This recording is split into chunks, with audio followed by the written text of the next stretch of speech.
Hardiman, case number 25294-570-FH. Good afternoon, Your Honor. Deahveon Schultz on behalf of the people. And good afternoon, Your Honor. Sarah Krause. I'm here for the attorney of record, Deahveon Silver. Good afternoon. Today is a date and time set for sentencing. Do you have any corrections, deletions, or additions to the pre-sentence investigation? Your Honor, before we get into that, can we approach very briefly? Thank you.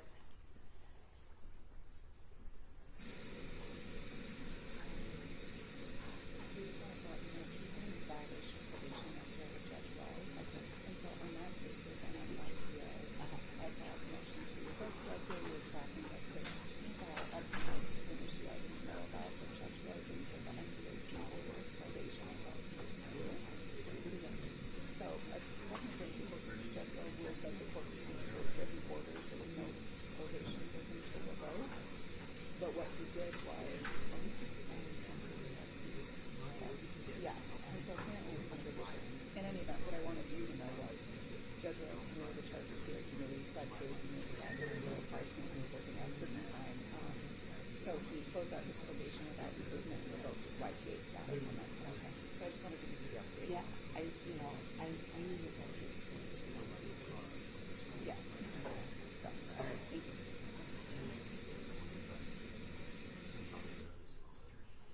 All right.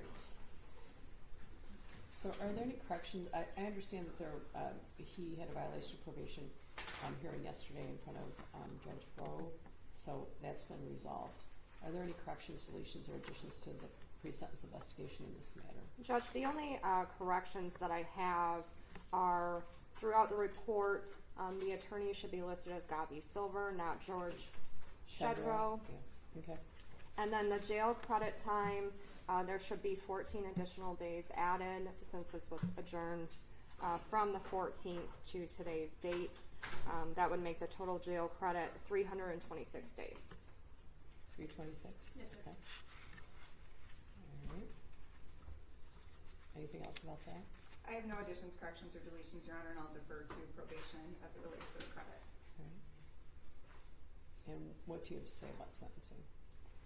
Judge, as to sentencing, I would ask the court to follow the recommendation of the Michigan Department of Corrections and sentence Mr. Hardiman to a period of a year to 5 years in MDOC with credit for time served, and then the additional consecutive 2 years for the felony firearm count.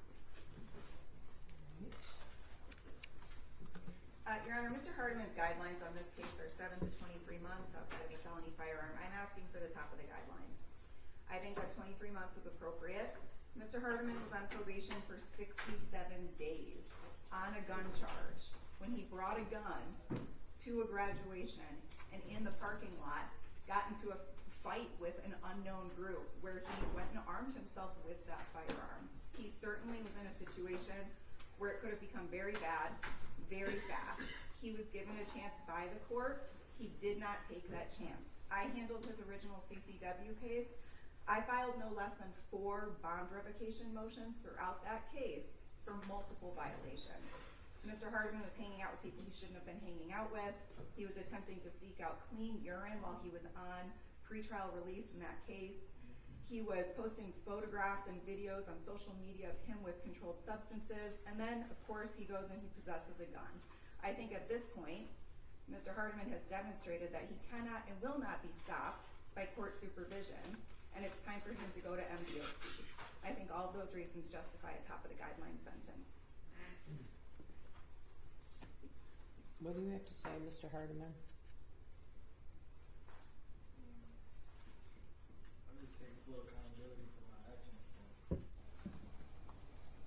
the time, I just thought I was lost. And I feel like at this time, You thought what? at the time, I felt like I was lost. You were lost, so you decided to go to a graduation and be found? I had to find my purpose in life. To shoot people? Is that your purpose in life, to shoot people? No, that wasn't my purpose in life. Well, you were armed and ready for it. This time, me being locked up for a year, I feel like I found my purpose in life. I feel like I'm ready to put this behind me and go home and accomplish the goals that I set for myself. You had a fully loaded 9mm, 40 rounds, right? one in the chamber, right?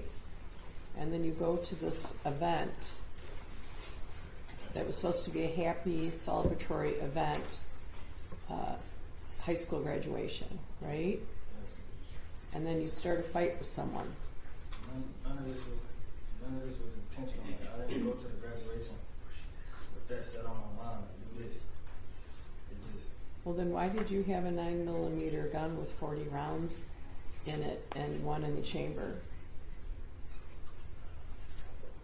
I don't know. You don't know? I didn't expect for none of that to happen like that. It just happened how it happened. And you were on probation to Judge Rowe for carrying concealed weapon at that time, right? Yes. Yeah. Well, it's my belief that you're a menace. You went there looking for a fight, and your love affair with guns is going to get you or someone else killed. That's what I think. So it's a sentence of this court on carrying concealed weapon that you serve 2 to 5 years in the Michigan Department of Corrections with 326 days credit. Carrying concealed weapon, 2 to 5 years with the Michigan Department of Corrections, 0 days credit. Felony firearm, 2 years with the Michigan Department of Corrections, 326 days credit. Count 1 and 3 are concurrent to each other. Count 2 is consecutive to count 3 pursuant to the felony firearm statute. State costs are $204. There's crime victims' rights fee of $130. Am I leaving anything else out? Leave anything out? But Nope. I believe there was a co-defendant. There was. Do you want to do the no contact order with the co-defendant? Yeah, he's otherwise engaged himself, so I don't think they would be that. That would be Mr. Whaley. No contact with Mr. Whaley. Leaving nothing else out? No, Your Honor. No, Your Honor. Could you give your client his apologies? Yes, I have it right here, Judge. Thank you.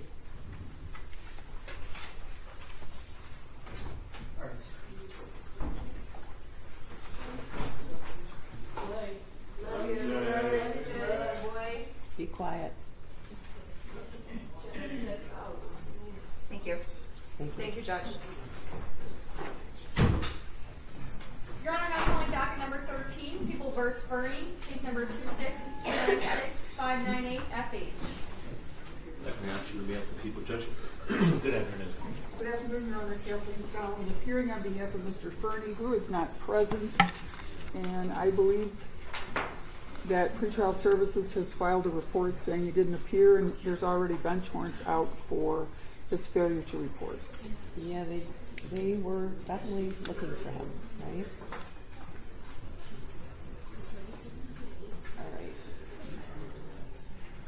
So bench warrant on forfeiture. Thank you, Your Honor. Thank you.